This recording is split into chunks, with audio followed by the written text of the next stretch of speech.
Olá, pessoal! Agora nós vamos começar a aplicar a derivada para resolver os chamados problemas de otimização. E eu vou começar com o seguinte problema. Suponha que uma indústria produz embalagens a partir de folhas de papelão retangulares de 8 centímetros de comprimento por 5 centímetros de largura. São cortados quadrados idênticos em cada canto da folha e o restante dos lados é dobrado de modo a se obter uma caixa sem tampa. Determine as dimensões da caixa de maior volume que pode ser construída com esta folha e calcule esse volume. Então, a primeira coisa no problema de otimização é a gente ler e reler o problema tantas vezes quantas forem necessárias até a gente ter um total entendimento do problema. Entender muito bem o que o problema me deu como dado e o que ele está me pedindo. Então, nesse caso, a gente tem uma folha retangular que é cortada quadrados, que são cortados quadrados nos 4 cantos dessa folha e essa folha cortada é dobrada de forma a montar uma caixa sem tampa. Ele quer saber quais são as dimensões dessa caixa, então o comprimento da base, largura da base e altura da caixa, de tal forma que eu vou ter o maior volume possível para essa caixa. E ele quer também saber qual é esse volume. Então observe a primeira coisa que é identificar se é um problema de máximo ou de mínimo. Então nesse caso a gente vê que é um problema de máximo. Ele quer achar as dimensões da caixa de maior volume. Então, ele quer maximizar a função volume. Então, a primeira coisa que eu preciso encontrar é a função. Observe que, diferente dos casos que a gente estava tratando anteriormente, nos problemas de otimização, muitas vezes a gente não tem a função que eu quero achar o ponto de máximo e mínimo. Então, o primeiro passo desses problemas é você modelar essa função, é você escrever a expressão para essa função. Então, a primeira coisa que eu tenho que fazer aqui é achar o volume dessa caixa, e preferencialmente como uma função de uma variável, que é o que a gente sabe trabalhar aqui no cálculo 1. Então, será que a gente consegue descrever o volume dessa caixa como função de uma única variável? E qual variável? Observe que o problema não me deu variável nenhuma também. Então, a gente vai ter que nomear, a gente vai ter que construir isso. Então, a gente sabe que esse retângulo maior aqui, ele tem dimensões, esse lado todo aqui, esse lado maior aqui, tem dimensão 8, e esse outro aqui externo tem dimensão 5. Esse foi um dado do problema, tudo em centímetros, tá? E ele falou que cortou quadrados nos 4 cantos da caixa. Então, eu sei que esses pedaços aqui, todos esses comprimentos aqui que eu estou colocando de vermelho, são iguais. E aí eu vou chamar esses comprimentos, porque observem que eu vou precisar desses comprimentos, porque eu quero montar a função volume dessa caixa. Quem que é o volume de uma caixa? Volume de um sólido, a gente sabe que é área da base, então o V aqui é área da base, que eu vou abreviar assim, tá? Vezes altura. Quem é a área da base dessa caixa? A área da base dessa caixa é esse retângulo que eu estou achurando aqui. Nesse caso é um retângulo. Então, vou precisar conhecer a área desse retângulo. Qual que é a área de um retângulo? Lado vezes lado, o produto dos seus lados aqui. Então, preciso conhecer o comprimento, desses lados que estão aqui pontilhados. Então, eu vou precisar saber, se eu souber quanto que vale esse lado vermelho, eu sei que tudo aqui vale 8, daqui até aqui vale 8. Se eu tirei esses 2 pedacinhos vermelhos que são iguais, esse pedaço aqui pontilhado, eu sei que vai valer 8 menos 2 vezes esse comprimento vermelho. Então, observem que o lado desse quadrado está sendo uma variável importante aqui no problema. Então, vou nomeá-la de x, que eu vou precisar desse tamanho, e eu não sei quanto que ele vale. Então, vou chamar de x, observe que tudo isso aqui que eu estou colocando é igual a x. E aí, com isso, eu acabei de descobrir que esse lado aqui do retângulo vale 8 menos 2x, porque tudo é 8. Se eu tirei x aqui, um x aqui embaixo. E da mesma forma, o outro lado, esse daqui, se tudo é 5, eu retiro x e retiro x, então o que sobra aqui é 5 menos 2x. Dessa forma, eu tenho que o volume dessa caixa já é dado por quem é a área da base? 8 menos 2x, que multiplica 5 menos 2x. Falta agora só eu descobrir a altura dessa caixa. Mas quem é a altura dessa caixa? Então, se a gente olha aqui nela dobrada, a altura dela é dada por esse tamanho aqui. E observem que esse tamanho é exatamente o comprimento que eu nomeei de x aqui na caixa, que foi dobrada essa abra, para virar aqui a altura da caixa. Então, com isso, a gente acabou de escrever uma função que calcula o volume dessa caixa em função de x, que é o lado do quadrado que eu retirei dessa caixa. Está aqui uma expressão que calcula esse volume. Observe que isso não tem absolutamente nada a ver com derivada, né, o que a gente chama da parte de modelagem, e que nesses problemas de otimização é extremamente necessário essa primeira parte. E isso a gente só consegue se eu entendo muito bem o problema, consigo, lógico que tem alguma matemática por trás que a gente vai precisar, mas são conhecimentos que vocês já possuem. Então observem que essa função, o que eu quero dessa função? Achar o ponto de máximo. A gente quer achar, na verdade, as dimensões da caixa que me dão o maior volume possível para essa caixa.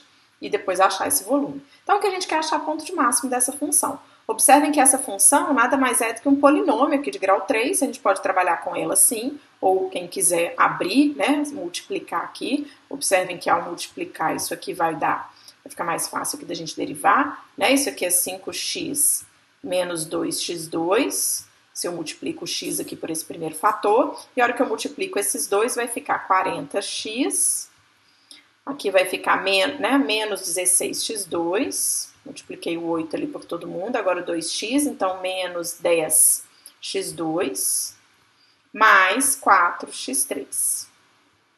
Então, deixa eu mudar o quadro aqui, nossa função v, finalmente, é 4x3, menos... Em x2 a gente vai ter menos 16 menos 10, então menos 26x2 mais 40x.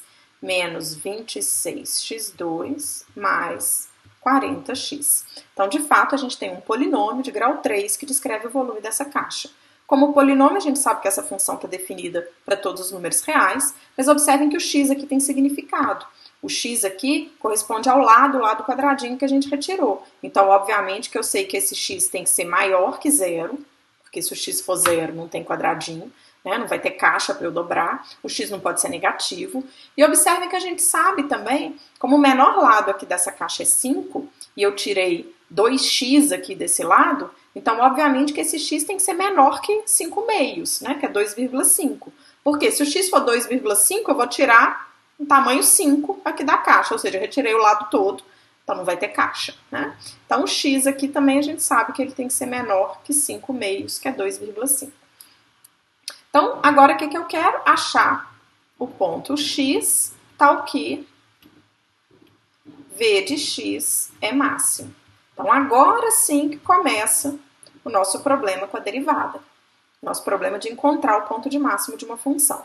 Então o que a gente viu? Quais são os candidatos a ponto de máximo nesse caso? Então vão ser pontos da extremidade da função, mas observe que nesse caso aqui a função não está definida no intervalo fechado, então não preciso me preocupar com as extremidades.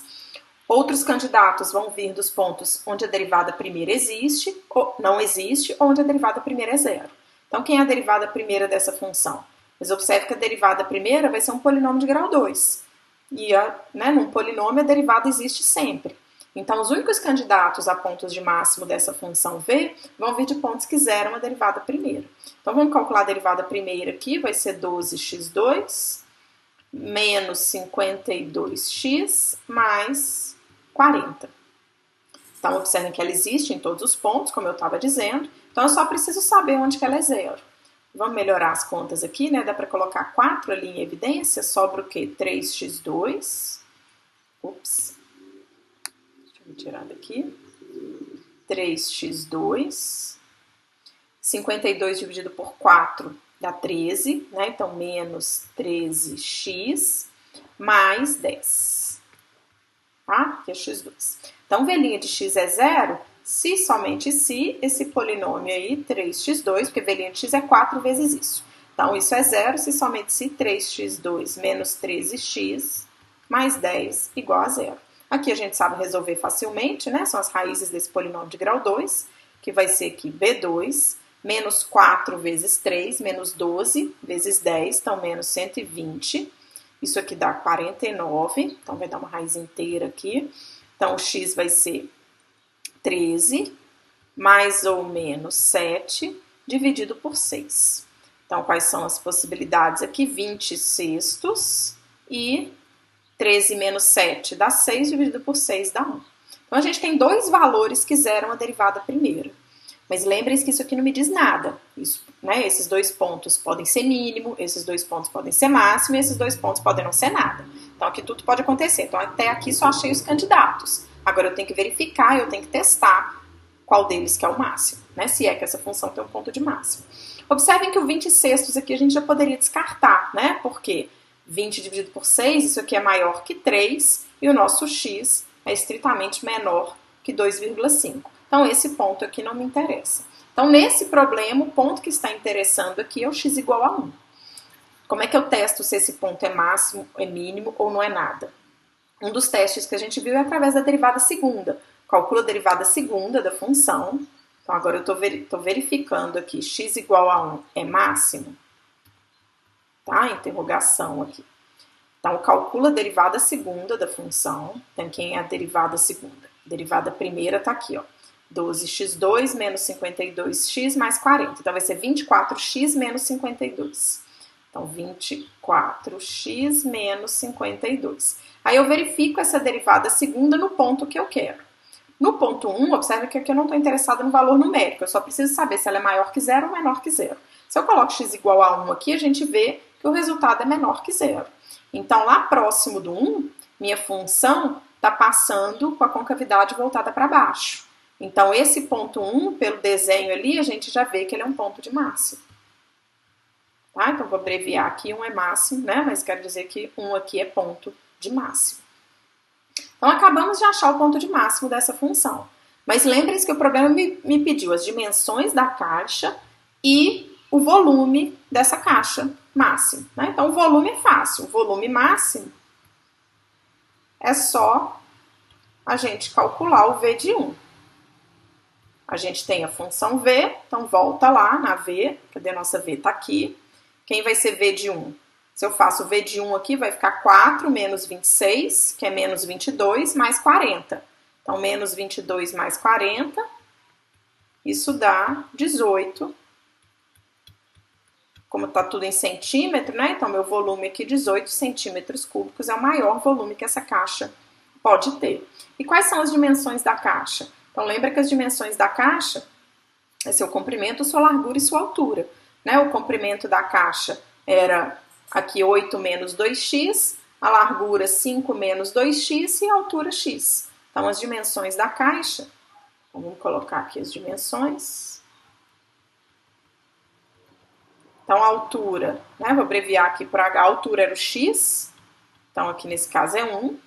Um lado, vou chamar de L1 aqui, né? Era 8 menos 2x, então vai ser 8 menos 2, que é 6. Lembrem-se que é tudo em centímetro. E o L2, vou colocar aqui pequenininho, o L2 era 5 menos 2x. Então, 5 menos 2, 3 centímetros. Tá? Então, se eu pegar uma caixa de 6 por 3 por 1, essa caixa vai ter um volume de 18 centímetros cúbicos e é o maior volume que eu consigo construir, a caixa de maior volume que eu consigo construir com essa metodologia de cortar os quadrados dos 4 cantos de uma folha retangular de 8 por 5, certo? Próximo problema que a gente vai resolver é o seguinte. Um fabricante quer produzir latas de extrato de tomate no formato cilíndrico, que tenham um volume de 327 centímetros cúbicos, que é igual a 327 ml. Desprezando a espessura das lâminas metálicas usadas para a fabricação da lata e admitindo que o custo de fabricação é proporcional à área da superfície da lata, que é a área lateral, mais as áreas das tampas de cima e de baixo, determine as dimensões, nesse caso aqui o raio e a altura, da lata cilíndrica, que tenha esse volume de 327 ml e minimize o custo. Então, vamos reler o problema de novo, né? Vamos entender. Ele me deu uma lata na forma de um cilindro, então a gente sabe que um cilindro tem como dimensões aqui o raio, tanto da tampa de cima quanto aqui da tampa de baixo, e a altura desse cilindro. O que ele quer? Ele quer fabricar uma embalagem com esse formato que caiba exatamente 327 centímetros cúbicos de líquido, né, no caso é extrato de tomate, e de tal forma que ele gaste o mínimo possível para fabricar essa embalagem. Se a gente vai desprezar a espessura aí do alumínio que ele vai utilizar, da lâmina de alumínio, a gente sabe que a gente vai gastar o mínimo possível ou o custo de fabricação dessa lata, né, ele vai ser proporcional à área da superfície dessa lata. Já que ele não me deu valores do metro quadrado do alumínio, então como é que a gente vai minimizar o custo? Nós vamos minimizar o custo, porque ele quer saber as dimensões da lata que vão minimizar o custo dessa embalagem. A única restrição que a gente tem é que essa embalagem tem que ser um cilindro e, além disso, ela tem que ter essa capacidade aqui de volume. Então, o volume tem que ser fixo, igual a esses 327 centímetros cúbicos. E ele quer saber qual é o raio dessa lata, qual é a altura dessa lata, para que o custo seja mínimo possível, que eu gaste o menor valor possível para produzir essa lata. Como, de novo, ele não me deu valores, né, dados suficientes com relação ao preço aí do metro quadrado ou do centímetro quadrado de alumínio, mas ele me informou que o custo de fabricação é completamente proporcional à área da superfície dessa lata. Então, o que a gente quer minimizar? Então, ao invés de minimizar o custo, que a gente não tem informação suficiente, nós vamos minimizar a área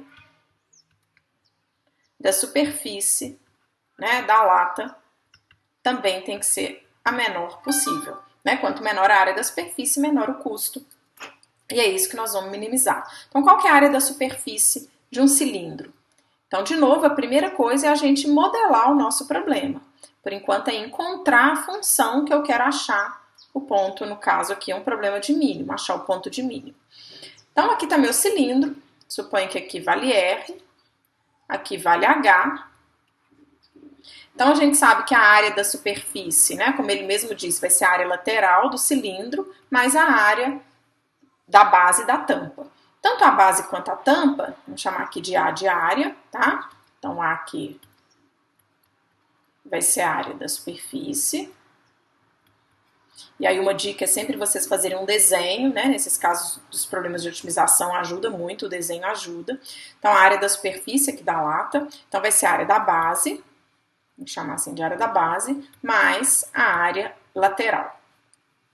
Então, quem é a área da base? A área da base a gente sabe que são circunferências de raio R. Então, aqui eu tenho que saber qual é a área de uma circunferência. Então, a circunferência tem área πr2. Como são duas, vou deixar aqui πr2 mais πr2, né, para vocês lembrarem que a circunferência é de cima e de baixo, ou seja, 2πr2, mais a área lateral.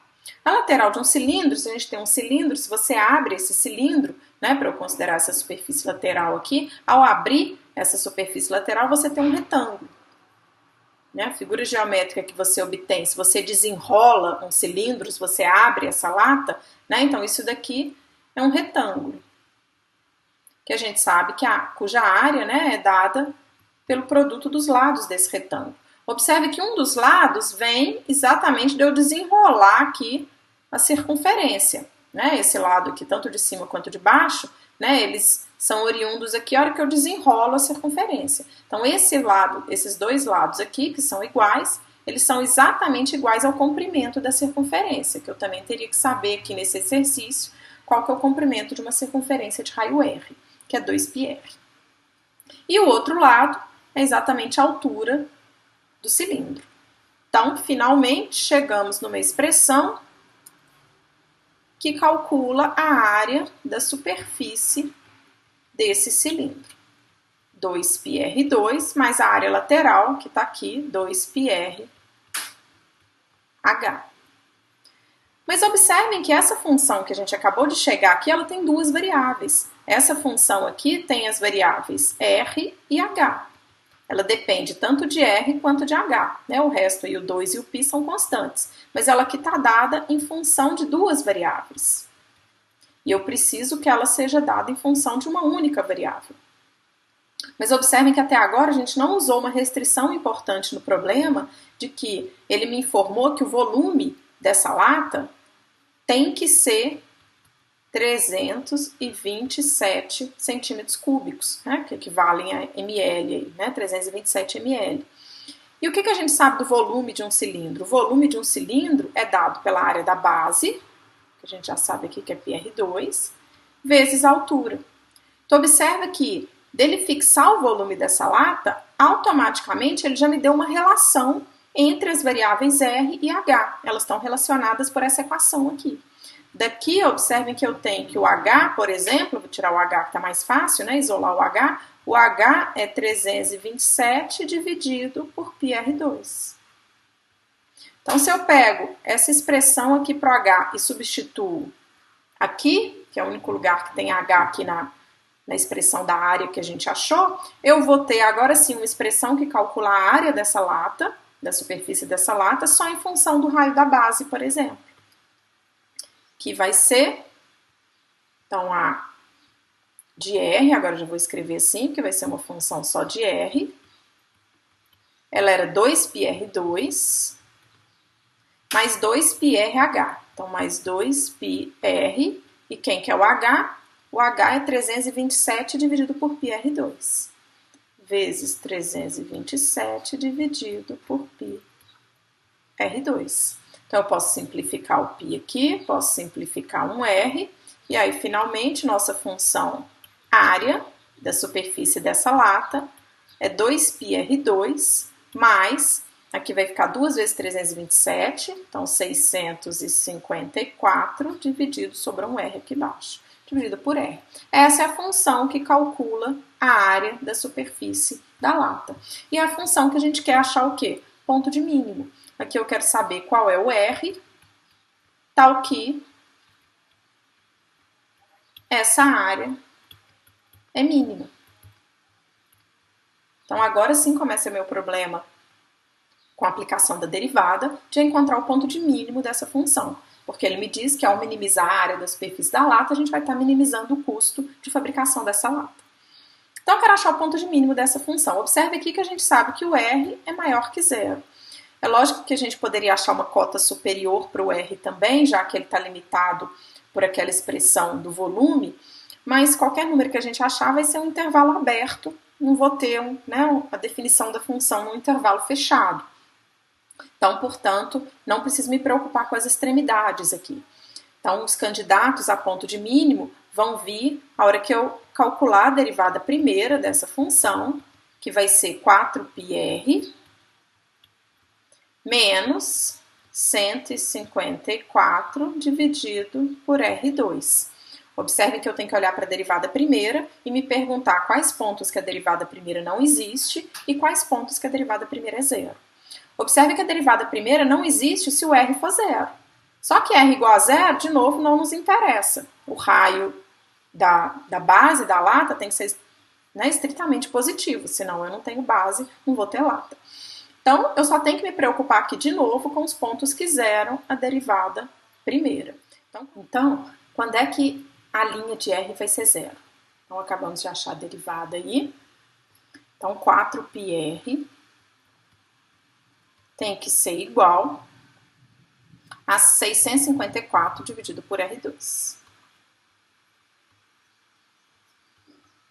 Ou seja, R3 é igual a 654 dividido por 4π, o que nos dá um valor de R igual a raiz cúbica de 654 dividido por 4π.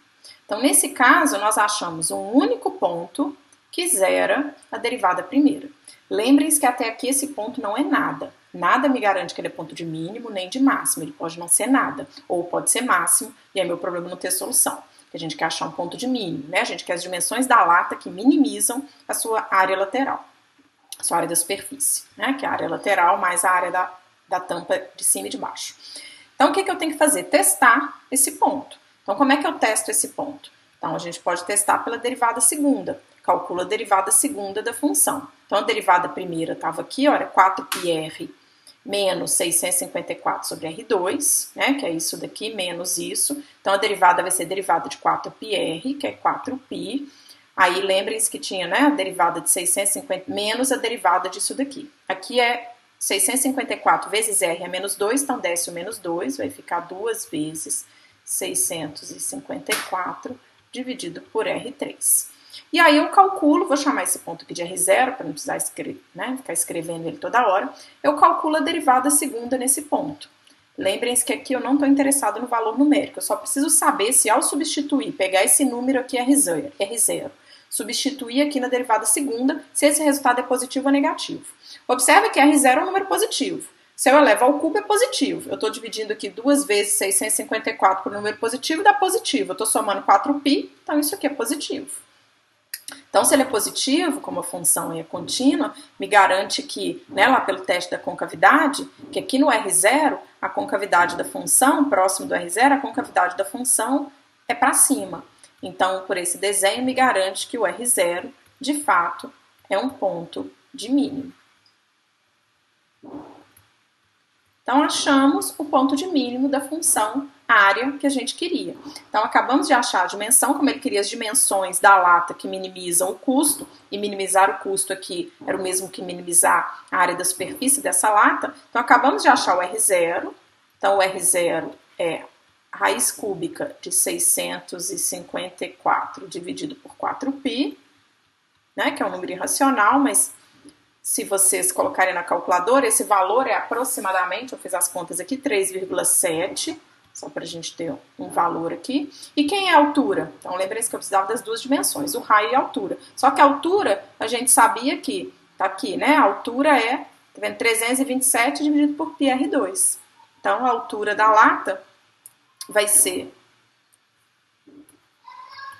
327 dividido por π, vou chamar aqui de R0 ao quadrado, né? Que a hora que eu substituo isso aí, para vocês terem uma ideia, deu 7,5 centímetros. Então, essas dimensões, raio aproximadamente igual a 3,7, mas ali a gente tem, né, o valor exato, e altura, né, aproximadamente 7,5 centímetros, são as dimensões da lata cilíndrica, que cabem exatamente 327 ml de extrato de tomate e que tem a menor área da superfície, tanto lateral quanto do tampo de cima, né, da base de cima e da tampa, tá? Minimizando assim o custo de fabricação dessa lata.